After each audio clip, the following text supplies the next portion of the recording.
The sun burned high in the sky as the truck rolled across the red sand, and dust flew behind its wheels like a tail of smoke, and in the back of the truck sat a young alien girl with her hands tied and eyes wide with fear. Her name was Lyra, and her people had told her that the human would take her to her death. She did not cry, she did not scream, she just watched the road as it stretched ahead. Like a path to her final breath, the human driver sat in silence. His name was Cain, and he never looked back, never said a word. His face was hard like stone, and his eyes were hidden behind dark glass. Lyra had heard stories of human killers before, cold, silent men who did not smile or blink, who took orders and never asked questions, and Cain looked just like them, the kind of human who would not stop even if she begged him not to do it. The air inside the truck was hot and dry, and her skin felt like it would crack, but she said nothing. Her heart beat loud in her chest, and every sound made her flinch. The engine, the wheels, the crunch of gravel, it all felt like the drumbeat of doom. She tried to guess how much time she had left, maybe 1 hour, maybe 2. She watched the sun move and hoped for clouds, but the sky was empty, just like her future. She thought about her family, who had already turned their backs on her, calling her a traitor for asking too many questions. The truck slowed down near a metal post with a broken sign. The letters were faded, but Lyra knew what they once said: no entry, military use only. Her stomach turned as Cain turned the wheel and drove off the main road into a narrow trail surrounded by tall red rocks. This was it, she thought. This was the place where the human would stop the truck and pull her out and do what he was paid to do. Her fingers tightened around the rope, her breathing got sharp, her throat dry as sand. She wanted to run, but where could she go in this desert?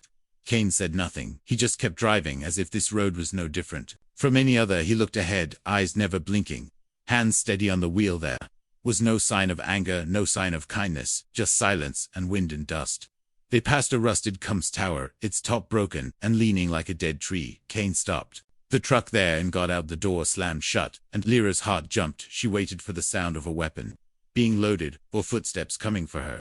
But nothing came. She looked through the crack between the seats and saw Cain walking round the truck. He looked up at the tower, then down at something in his hand, maybe a map or maybe orders. Then he turned and walked to the back. The door opened and light poured in. Lyra looked up, ready to scream or fight, but Cain threw something toward her and stepped back. It was a bottle of water and a small food pack, sealed and untouched. "Eat," he said. His voice was deep and calm. Then he shut the door again and walked away like nothing had happened. Lyra stared at the bottle, her hands still tied. She did not understand. If he wanted her dead, why give her food? If he was a killer, why did his eyes look tired and not cruel? She used her teeth to pull open the pack and drank the water slowly, afraid it might be a trick, but it was clean and cold, and it made her body stop shaking for the first time in hours. Night came fast in the desert, and stars filled the sky like silver dust. The truck stayed still, and Cain sat outside near a small fire. He watched the flames and cleaned a metal tool that looked like a scanner, or maybe a weapon. Lyra watched him from inside the truck. She saw how he moved, slow and calm, not like a killer, more like someone who had done this too many times, someone who did not enjoy it, but kept doing it anyway. She leaned her head back and closed her eyes. Sleep pulled at her, but fear kept her awake. Every sound outside made her twitch, every shadow made her heart pound. She waited for Cain to come in and finish the job, but he never did. Instead, he stayed by the fire all night, silent and still like a statue in the dark. Lyra did not know what was going to happen next, but one thing was clear. Now this was not just a ride to her death. It was something else, something strange and silent and full of questions, and maybe, just maybe, the human was not what she was told he would be. Morning came, and the sun rose like fire over the desert sky, painting the sand with gold and heat. Lyra sat with her back against the truck wall, her wrists still tied, her eyes locked on the shadow of the human outside, who stood like a guard by the ashes of the fire. He said nothing, again, not a single word since last night, when he gave her food and water, and told her to eat. His voice still echoed in her mind. Not because of fear, but because it was the first time she had heard something human that did not sound cruel or cold. Cain stepped into the truck cabin, turned the ignition, and the engine came back to life, like a beast waking up. Lyra held her breath as the truck began to move once more, the tires crushing the sand with deep rumbles, each second drawing her closer to something she did not understand. She watched the path and saw that he had turned off the marked road, the safe route that led to the command outpost, the road everyone knew, the one that ended in silence and smoke and nothing else. Cain had taken a sharp turn toward a canyon filled with twisted rocks and hidden winds. Lyra's heart pounded faster, her mind raced with questions. This was not part of any known route, not used by soldiers, not used by traders, and certainly not by executioners. Was he taking her to a secret place, a hole in the ground, where no one would hear her scream? The rocks closed in around them like giant jaws ready to snap. The truck disappeared inside the shadow of the canyon, and everything went cold. The sun gone, the sky replaced by sharp stone and thin clouds. Drifting like ghosts above, Kane's hands gripped the wheel tightly, his jaw clenched. His eyes focused ahead, as if he knew this path well, and that made Lyra more afraid than before. The silence became heavier, as the truck slowed down near what looked like a collapsed signal tower, with old bones of metal sticking out of the ground. Lyra looked at the place with dread. Something felt wrong here, like time had stopped and never started again. Kane killed the engine and stepped out again, leaving the door half open behind him. Lyra could hear his boots on stone and sand, and her hands moved slowly, testing the ropes, still tight, still biting into her skin, but her mind whispered now, now, now. She pushed herself toward the edge of the truck, leaned forward, and scanned the outside. Kane was by the wrecked tower, scanning the area, with something in his hand, something that blinked with red light, then green, then red again. Lyra saw a chance. She moved her body fast, kicked the side latch, and rolled out into the dust. Her legs screamed, but she forced them to run or crawl or anything that would take her away from this place, from this human, from this road to nowhere. But she had only taken 5 steps when Kane's voice cut the air. Stop. She froze and turned around slowly, heart in her throat, eyes wide, expecting a weapon to be raised and a trigger pulled, but Kane held no weapon in his hand, only the blinking device and something else that glinted in the sun, a metal case that he dropped at her feet. Inside were more food packs and another bottle of water and a small blanket. Folded tight and clean. You need rest, he said. You need strength. Lyra stared at the supplies, then at him, then back again. Her lips parted, but no words came, only breath shaking and soft. Why? She asked. Why? Help me if you were just going to kill me. Kane looked at her for a long time, his face unreadable but not cruel, not empty. You are not my enemy, he said. Then he turned and walked back to the tower, checking the structure and wires without saying more. Lyra sat on the ground, unsure if she had gone mad or if this was a trick of the desert heat. Maybe she had died already, and this was some strange dream. But the food was real, and the water tasted like hope, and the rope around her wrists had loosened just a little from the struggle. She wrapped the blanket around her shoulders and sat in the shade near the truck, her eyes never leaving Kane as he worked on the tower, his movements calm and careful, like he was fixing something important, something that might save a life or send a message. Far away, the wind picked up and blew soft dust into the air, and for a moment, Lyra closed her eyes and felt something strange. Not fear, not peace, but something in between, something like waiting. When she opened her eyes again, Kane was gone from view, and the only sound was the soft beep of the device, blinking green, now like a heartbeat, steady and slow and alive. And for the first time since she was captured, Lyra began to wonder what would happen if she survived this journey, and if the human was not her end, but the beginning of something she had never known before. The night came fast, with sharp winds and cold air sweeping through the narrow canyon, where Kane had stopped the truck, and the shadows stretched like long fingers reaching across the sand. Lyra stayed curled under the thin blanket, every sound outside sharp and strange, like whispers from something that did not belong to this world she had not seen Kane for some time, and her eyes searched the dark shapes near the broken tower, her breath slow and silent, as if even breathing too loud would bring danger close. She knew this place was old and forgotten, but it felt like something else watched from the rocks above. Then came the sound again, soft like breathing, but not human, not natural. It echoed low and smooth, like a growl mixed with a whisper, and it moved from one side of the canyon to the other. Lyra stood quickly, her hands still half bound, and her legs weak, but her body now alert. She stepped toward the back of the truck to look for Kane, but he was not there, and the wind blew harder, carrying sand across her eyes and making it hard to see. Suddenly she saw a shape, something large, crawling across the rocks, with too many legs and no face.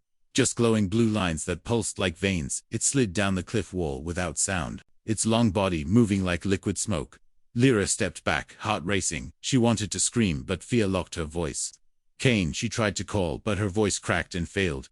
Kane, where are you? Before she could move further, another shape appeared. Then another, all around the camp, glowing with the same soft blue light. They moved without sound, no footsteps, no breathing, just the hum of their bodies brushing across stone. Then a hand grabbed her arm and pulled her back behind the truck. It was Kane, his face set and sharp, his hand holding a small black stick that clicked once and lit with red lights. Stay low, he said. Do not move unless I tell you to.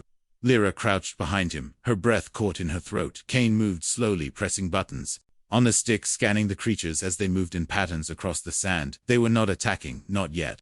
but they circled like hunters, waiting for the moment to strike.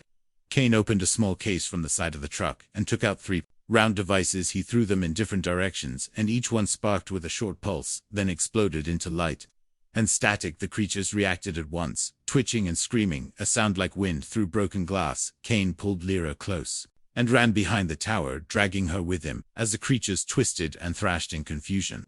One of them reached out and Kane turned, firing a pulse shot into its glowing center. It shattered into smoke and glass and vanished without a trace.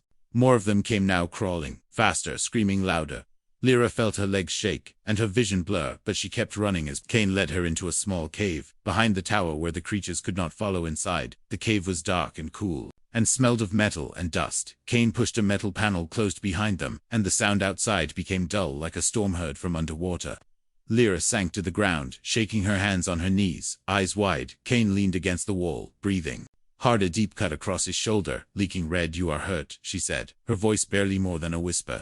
"It is nothing," he said, but his face was pale, and the blood ran down his arm in long, slow trails. Lyra looked around the cave and found an old kit on the wall. She opened it and took out bandages and a small spray bottle marked with human medical signs. She knelt beside Kane and cleaned the wound, her hands trembling but careful. He winced but did not push her away, and when she finished, he nodded once in thanks and leaned back against the wall. "What were those things?" she asked, her voice stronger now. "They are called sand whispers," he said. "They follow signals in heat. They were not supposed to be this far north." Lyra looked down at the ropes still hanging from her wrists, and then back at Kane. "You saved me," she said again. "Why?" Kane looked at her for a long moment, then said, "Because you are not what they say you are, and because I was once left to die in a place like this, and someone saved me." The words hung in the air like dust, caught in light, and Lyra felt something shift in her chest. Something she could not name, but could feel like warmth in the cold. The whispering outside had stopped, the creatures gone for now, and the cave was quiet, except for the sound of 2 hearts still beating inside. Lyra sat near Kane, her head against the wall, her body still and tired, and for the first time, she did not think of escape or death or lies. She thought only of the silence between them and the strange truth that maybe, just maybe, this human was not her end, but her only hope in a world that had already tried to erase her.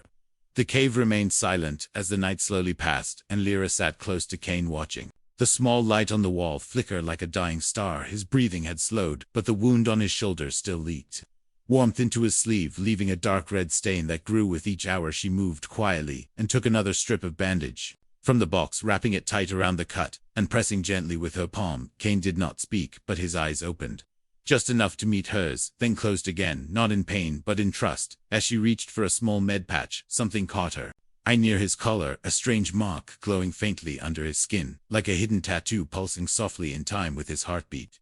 She leaned closer, brushing the fabric aside, and saw it more clearly now, a symbol made of curves and sharp lines, the mark of the rebel code, the old sign used by hidden bases, long believed lost to war and betrayal.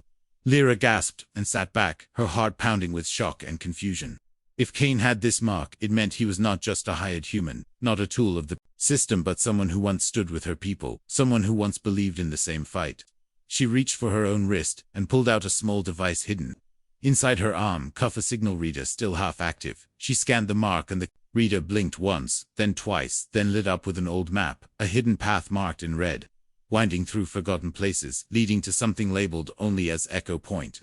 Kane stirred and looked at her eyes, tired but sharp. He saw the device in her hand and the map on its screen, and for the first time he spoke without command or warning. "You know what that is?" He said. "Yes," she replied. "Echo Point, the last place my sister sent word from before she vanished. Before I was taken." Kane sat up slowly, pain flashing across his face, but he pushed through it and leaned forward. "That place is real," he said. "I went there once, a long time ago. Before the fall, before they started hunting everyone who asked questions." Lyra felt the air shift around them. The cave walls now seemed closer, the silence heavier, the truth too sharp to hold in her chest. "Why are you helping me?" she asked again. This time not with fear, but with demand. "Because they lied to you," Kane said. "They lied to all of us, and now they want to bury every voice that remembers what freedom used to sound like." He reached into his jacket and pulled out a chip covered in dried blood and dust. He handed it to her, and she felt the weight of it, like stone in her hand. "That chip holds records names, places, hidden war crimes, data stolen from high command. I was supposed to deliver it years ago, but I failed, got caught, left for dead in a pit with no name, until an old farmer pulled me out and reminded me why I ever cared." Lyra looked down at the chip, and then at the map still glowing softly on her device, and the lines of her life began to change paths, once broken. Now reconnecting with New Light Echo Point was not just a base, it was a beacon, a place where truth could live. Again, if they could reach it, if the map was right, if the hunters did not find them first. "We have to go," she said, "now before the whispers come back, before the trackers followed the truck's signal." Kane nodded and stood slowly, his leg stiff, his arm weak but his eyes clear. He walked to the panel and opened it, revealing the pale moon outside and the quiet night filled with cold air and soft stars. Lyra stepped out with him, her fingers tight around the chip, her heart loud in her chest, not from fear but from purpose, from something new, growing inside her like fire. They reached the truck, and Kane opened a hidden compartment inside. The engine placing a small blocker chip into the signal port. The truck's light blinked once, then went dark, hiding them from every scanner in the sky. He climbed into the driver's seat and looked at her with a question in his eyes, but she answered before he could speak. "I trust you now," she said, "not because you saved me, but because you gave me something to believe in again." Kane smiled, just a little, just enough to show that part of him was still alive under the scars. And silence, and then he started the engine, and the truck moved forward into the dark road ahead. The path to Echo Point was not marked on any normal map, but now it lived in her hand, in her heart, in the blood of the human who was once her enemy, but now sat beside her as the only soul in the galaxy who still cared if she lived or died. And as the stars moved above them, like watchers in the sky, Lyra felt something inside her change forever, something that whispered, "You are not alone, not anymore, not ever again." The road to Echo Point was broken and full of dust and old wreckage. The truck bounced over cracked stone and twisted metal as Kane drove with both hands tight on the wheel, his eyes sharp and steady, while Lyra watched the horizon for any sign of movement. They had passed through ghost towns and silent plains where no voice had spoken for years, and the only sound was wind scraping across dead machines and hollow buildings. Each place they crossed reminded her how much had been lost and how far they still had to go. Kane's wound had stopped bleeding, but he moved slower now, and Lyra noticed how often he winced when shifting gears or lifting the scanner. His strength was fading, but he never spoke about it, never complained, not once. As they neared the mountains, a tall, narrow bridge came into view, made of black steel and suspended high over a canyon filled with fire vents and broken energy lines. The air shimmered with heat, and the ground hissed from steam bursting through cracks. "This is the way," Kane said, and Lyra looked at him with disbelief. "That bridge looks dead," she said. "It looks like it could fall with one wrong step. It will hold." Kane replied, "As long as we do not stop and do not slow down." They reached the edge of the bridge, and Kane activated the truck's shield layer, a soft blue hum rising around them, but the scanner beeped and showed turrets ahead, heat-locked and ready to fire on any vehicle that moved across. Without a proper ID signal, Kane reached for a box under the seat and pulled out 2 small discs, handing one to Lyra. "What is this?" she asked, her hands trembling. "Disruption filled," Kane said. "Throw it at the turret base when I say now." Lyra nodded and held the disc tight, her palms wet, her heart hammering. The truck began to move across the bridge, slow at first, then faster, the wheels shaking on the old metal. Kane counted each meter as the turrets turned to life and glowed with red light. Now he shouted, and Lyra threw the disc. It hit the ground and sparked with blue light. The turret next to it shorted and froze Kane through his own, and another turret went blind.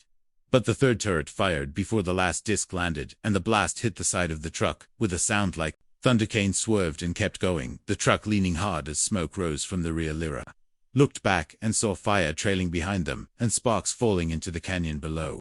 "Almost there," Kane said, his voice tight, and Lyra held the seat with both hands. As they raced across the final stretch, another turret turned and fired, but the blast missed, hitting only air.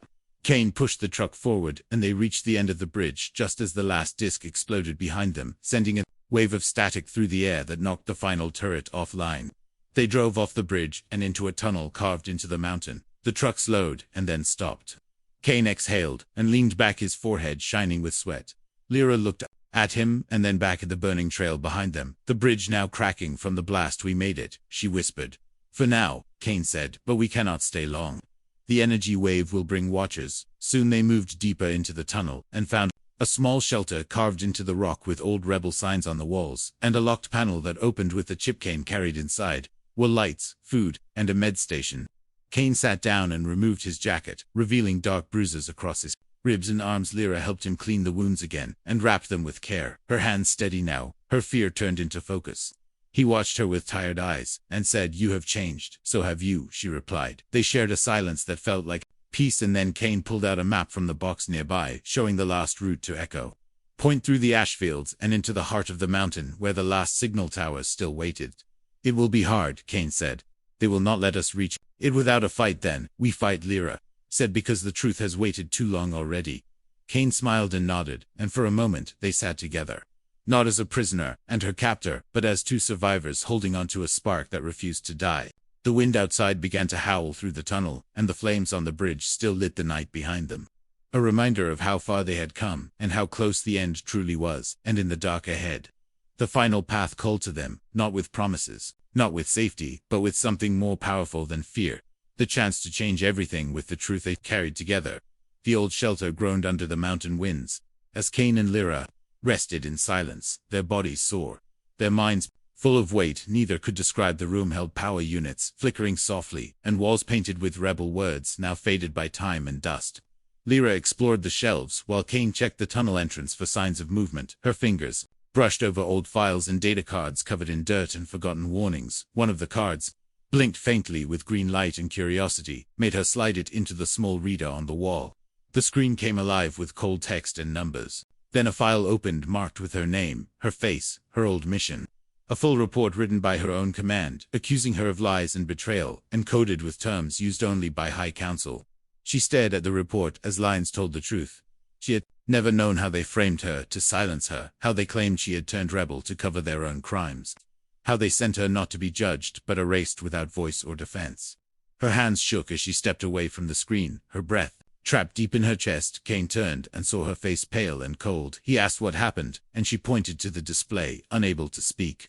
He read the report quickly, his jaw tight, his eyes hard. Then he reached for a data stick and copied the file, placing it with the chip from before. Now the weight of what they carried was heavier than before, truth upon truth, ready to burn through the lies of the galaxy. Lyra felt her knees weaken, but she stood tall, her voice steady now. They used me. She said they used you too, and now they will come for both of us, because we know. Kane nodded, and said, then we make sure the galaxy hears before they catch us. Before they could speak more, a noise echoed through the tunnel. Metal on stone softened first, then louder, sharp boots, heavy steps, and the hum of powered armor. Kane looked at the scanner, and his face darkened. 6 signals, closing fast, all armed, all marked with the symbol of the elite hunters, sent only for high-value targets. We need to move now, he said. Help me load the truck. Lyra grabbed the packs and Kane lifted the chip case and power core. They ran back to the vehicle just as the scanner turned red. The tunnel shook with a blast behind them, and voices shouted orders in a language both of them knew too well. The hunters had arrived, and they were not here to talk. Kane jumped into the driver's seat, and Lyra climbed beside him, holding the shield activator in one hand and a weapon in the other. Her heart steady, her mind clear for the first time since her capture. The truck roared forward, and bullets bounced off the sides, sparks flying as the shield flared blue and gold. Kane drove hard through the falling rocks and smoke, while Lyra returned fire toward the shapes in the tunnel. They reached the open plains again, and the scanner showed more drones coming from the west, black circles in the sky watching and tracking. Kane pulled the truck into a ravine and powered down all systems using manual controls to coast through the dry streambed, hidden from sensors. They stopped near a dead tree and waited, breath held, as the drones passed above, missing them by seconds. Lyra looked at Kane and asked, how do they keep finding us? Kane opened a panel in the dashboard and pulled out a small black chip, cracked and smoking with red lights, still blinking. It was inside the truck, he said, hidden in the command relay. We were tracked from the start. He crushed the chip under his boot and threw the remains into the dust, then turned to Lyra and said, someone in the rebel network betrayed us, someone who knew where we were going. Her mind raced through faces and names, through missions and whispers, and one name came back again and again. A man who had trained her, a man who had vanished after the first purge, a man who knew the codes of Echo Point, she told Kane, and he nodded, his face grim, his hands gripping the wheel. Then we know who waits for us at the gate, he said, and we know what must be done. They sat in the truck as the sun began to fall behind the cliffs, casting long shadows across the ground. Lyra held the data files close, while Kane rechecked his weapon, his wounds now wrapped tight, but his eyes sharper than ever. They had no friends left, no safe place to run, no time for doubt, but they had each other, and the truth, and the fire that comes only when all other lights go dark. As the wind rose around them, and the last stars began to appear, they turned the truck toward the final road, the one that led into the heart of the mountain where Echo Point waited with its secrets, and its ghosts, and the man who had once called himself ally, but now stood as the last wall between them and freedom. The last road to Echo Point wound through ash-covered hills and valleys, where no bird flew and no voice dared to speak. The sky above was stained with the colors of storm and smoke, and the air felt too still, like the world itself was waiting for something to end or something to begin. Lyra sat beside Kane in the truck, her fingers wrapped tight around the data chip, while his eyes stayed locked on the horizon. The scanner beeped once, then went silent, as if it too knew what was coming. At the end of this road, they said nothing, as the truck climbed higher toward the final pass, where the mountain split open to reveal the hidden base that once held the last hope of the rebel cause. The wind grew colder, the light dimmer, and every mile carried the weight of choices made and lives broken. Suddenly the scanner blinked red again, not one signal, but 3, no 4, no 5 dropships. Inbound, closing fast from different angles. Kane swore under his breath, and pushed the truck harder, its old engine roaring with effort, as rocks tumbled beside them, and the first drone came into view above the ridge. He took a sharp turn, and drove into a canyon, cutting off the sky. But not the danger behind them. The sound of engines grew louder, and shadows passed. Overhead, black ships with red stripes, the mark of the Butcher of Suns. Lyra felt her stomach twist at the name. She had heard stories of the Butcher, a former rebel-turned-hunter who burned safe houses for sport and tracked survivors across galaxies. His name had once meant hope, but now it was a warning. They reached the old checkpoint of Echo Point, a gate made of collapsed steel, and a door buried beneath broken stone. Kane jumped out and ran to the wall, pulling away metal pieces with shaking hands, while Lyra covered him, her weapon raised and her eyes wide. One of the dropships landed behind them, and figures stepped out in full armor. Rifles raised, voices shouting orders that echoed through the canyon.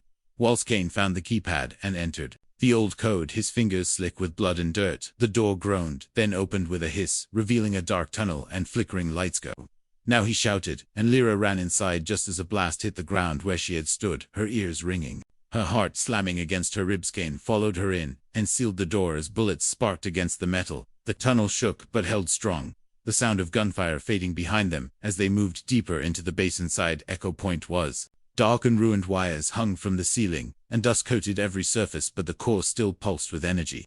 A quiet hum that led them forward to the command room, where the old system still blinked, waiting for activation. Lyra placed the chip into the console, and the room lit up, screens flashing data across the walls, files opening one after another, names, dates, crimes, and truth pouring out like fire. But the sound of footsteps came from behind, not from the tunnel, but from the far hallway. And a voice spoke from the shadows, cold and sharp and familiar. So you made it. After Alaman stepped forward, dressed in rebel gear, but his eyes were wrong to calm, too empty. He smiled at Lyra and Kane, with the face of an old friend, but the heart of something else. I had hoped you would die before reaching this place, he said, but now I suppose I will have to end it myself. You betrayed everything, Lyra said, her voice steady, her body shaking with rage. You sold the truth. For what? For power, for survival, he answered, and raised his weapon. But Kane was faster. He stepped in front of Lyra and fired first, the shot hitting the man in the side, but not stopping him. He screamed and fired back, the blast hitting Kane in the chest and sending him to the floor. Lyra cried out and dropped beside him, but Kane pressed the activation switch on the console with his last breath, and the signal burst from the tower into the sky, carrying the files to every system, every newsnet, every world that could still hear. The man screamed again and tried to stop the signal, but it was too late, and Lyra stood up, weapon raised, and fired one last time. Silence followed, and the man dropped his weapon and fell to the floor. Lyra rushed back to Kane and held him in her arms, his eyes barely open, his breath slow. You did it, she whispered. You saved us. No, he said, you saved yourself. I just gave you the chance. He smiled once, then closed his eyes as the lights above flickered, and the tower continued to send the truth across the stars. Outside, the world began to change. The lie cracked. The walls fell. The voices of the silenced now shouted through the systems of 100 worlds, and the name of the girl who once thought she would die in chains now stood as a beacon of hope. And in the heart of Echo Point, where the fire once burned and the shadows ruled, a new light rose, born not of war or hate, but of courage, and a human who became her only hope.